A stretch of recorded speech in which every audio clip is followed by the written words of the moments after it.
ASMR video in Italian, and I thought, why can I make one in English? Why? So this is my first ASMR video in English. I also thought about making one in other languages, but the thing is, with other languages I have to make a script, and I'm not fluent in any other languages other than Italian and English, so it's gonna be like a hard research over those kind of video, but I can think about it. So maybe if you want one in your native language, tell me in the comments and I will make one. Probably the easiest one would be like Spanish, Portuguese, maybe French. I studied French in middle school, but I was very bad at it. So I don't know, but I still remember me like the standard presentation that introduction that the French teacher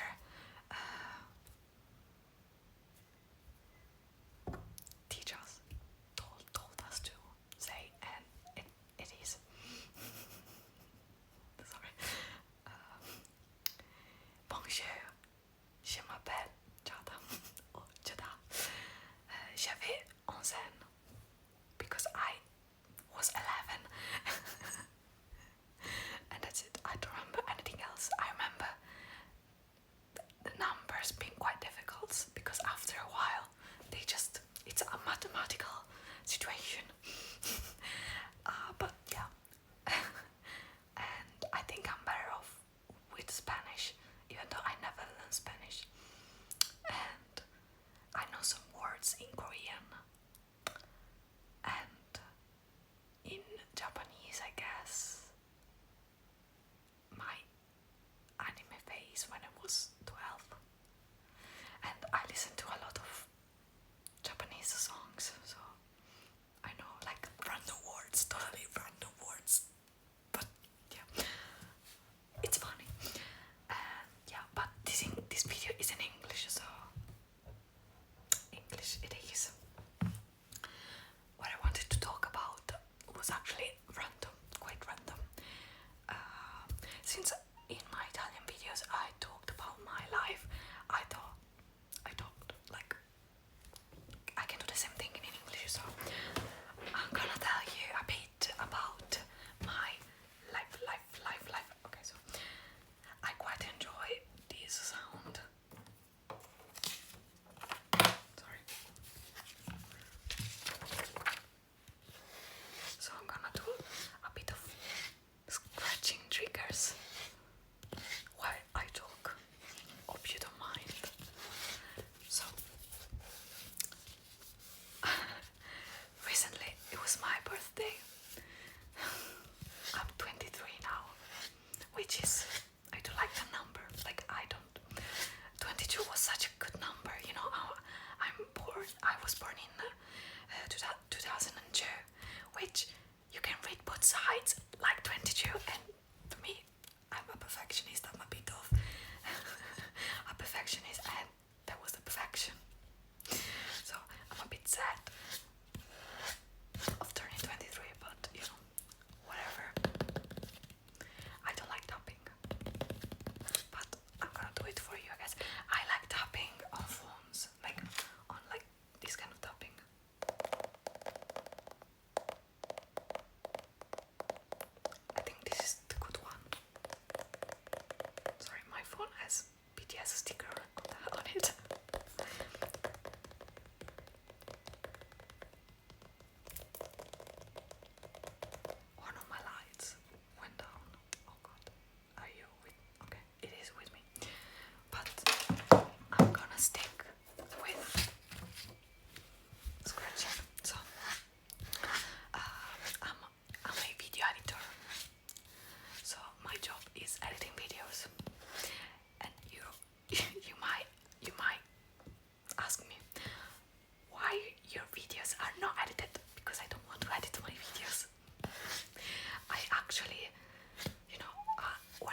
steps, but I do prefer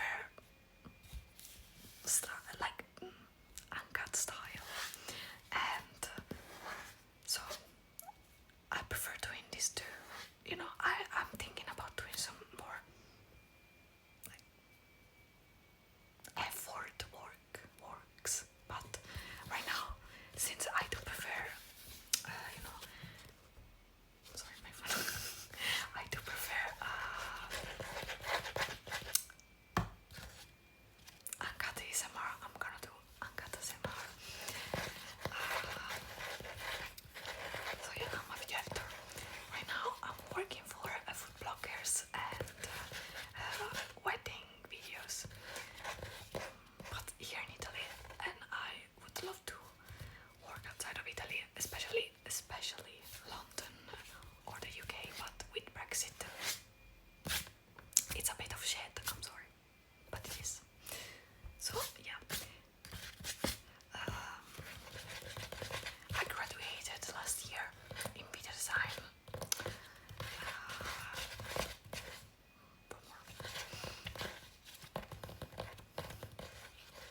I live in Italy, as you can hear. Maybe my accent, it's pretty Italian, I guess. I don't think I have a bad English accent, but I think you can hear that I'm Italian, especially since I'm a bit,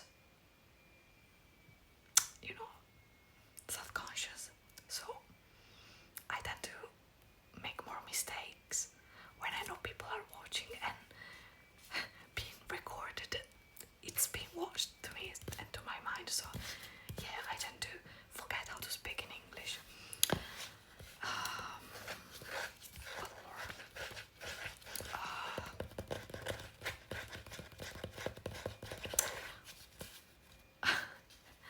Funny story, random fact about me. Before deciding to pursue my video editing career and deciding what kind of uni I would go for, I was very like what's the word? I don't remember the word neither in Italian and in English. I was very passionate into. I was very into astrophysics and science, physics, astronomy, all of that.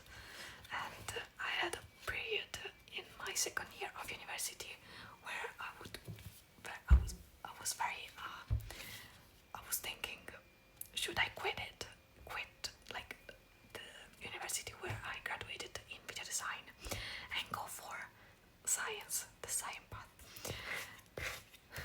I didn't, and it's still here, but I'm hoping to like mix both words, both of those words, and doing like, I would love to do documentaries about science and stuff like that.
sky and the stars and all those kind of stuff. It's very fascinating. It's very fascinating. I mean, like, to me this was like watching those kind of documentaries, but better because like it has images and stuff and amazing. The English title would be, I guess, Lost Skies, or yeah, I think Lost Skies or whatever. Is from this author, which I guess it's Italian. It has an Italian name, so I guess it's Italian. I'm sorry. Yeah, it's Italian. I confirm it's Italian, but very good book. I'm sorry, I'm very bad at doing this upside down, basically upside way. And then I have two books of my favorite Italian, the Italian word is divulgatore scientifico. I would say like a science influencer, which is not the right word, like the right way to describe this person, but they are amazing. Okay. Their name is Adrian Fartade, and I love them with all my life. I could listen to them talking for hours. And I have these two books. I hope one day I can see them in real life and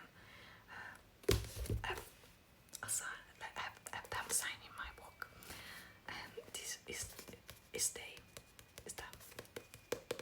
And yeah, as you can see, science, rocket ship. Yeah, this is like my little passion, my little hobby, space and universe. And I'm kind of upset that I didn't pursue this path in my life, but at the same time I'm very happy of what I'm doing right now, which is video editing. It's something that really gives me joy, and you know, it kind of, I would say, it's like I don't work. I edit video, and to me it's not like. So from this point on, I don't know why, I think my phone overheated or something, but the audio is not there anymore. So I'm gonna voice over this. What I'm showing you right now is one of my book that talks about Korea, and I'm pretty sure I'm talking about one of my class in university where I made a thesis about Korean culture and the Korean wave. I think it was a class about sociology and stuff like that. And a funny thing that I'm pretty sure I'm talking right now is that the same professor that I have for this class was teaching a TV show class. So during this thesis, at the end of the thesis, I put a paragraph where I gave a K-drama at every topic that I talked about. So I don't know, I talked about K-pop. I gave a K-drama that talked about celebrity and K-pop and stuff like that. And now I'm grabbing something very special to me, as you can see by my face, which is my favorite thing ever in this world. And it is, it's this video game. It's my favorite video game ever. It's called Detroit Become Human. And yeah, this was my obsession for years. I started this thing when I was 16 when the game came out in 2018, and I was obsessed for I think 2 to 3 years. Yes, I'm a nerd. Yeah, I'm a big nerd about this kind of stuff. And I don't know what I'm talking here. I'm sorry. I guess I'm talking about me discovering the game. I think I watched every gameplay, and now I'm showing my favorite character, which is Connor, and I'm talking about the cosplay I did, and now I'm grabbing the jacket that I handmade for this cosplay, and I'm very proud of this jacket that I handmade when I was 16 for the like the comic con or stuff like that. I don't know how they are called in English, but yeah, some of this kind of stuff that I went to as Connor, and I think I'm gonna put an image of Connor of my cosplay somewhere. And I don't know what I'm talking right now. Like, I'm sorry. I recorded this I think yesterday, and I'm not remembering what I was saying, but yeah, right now I'm talking about how obsessed I was with this video game that it became my whole personality for years. And I don't know when I'm showing that, but I'm showing my phone, so in any moment from now on I'm gonna show my phone. But yeah, this game was so important to me. It still is, and yeah, maybe I could do a gameplay in ASMR, but I don't know if that makes sense. I'm not sure, but right now I'm gonna show you one thing, which is my hyper fixation over this video game. That if you know the game, you know about this, like, I would say character, but it's not really a character, which is RA9, and I gave my phone the name RA9, and this is my old phone, but the backup is still in my new phone. So yeah, my phone name is RA9 because of Detroit Become Human. So right now I'm tapping. I'm sorry, there is no tapping here. I can make some noise if you want. I'm sorry about this.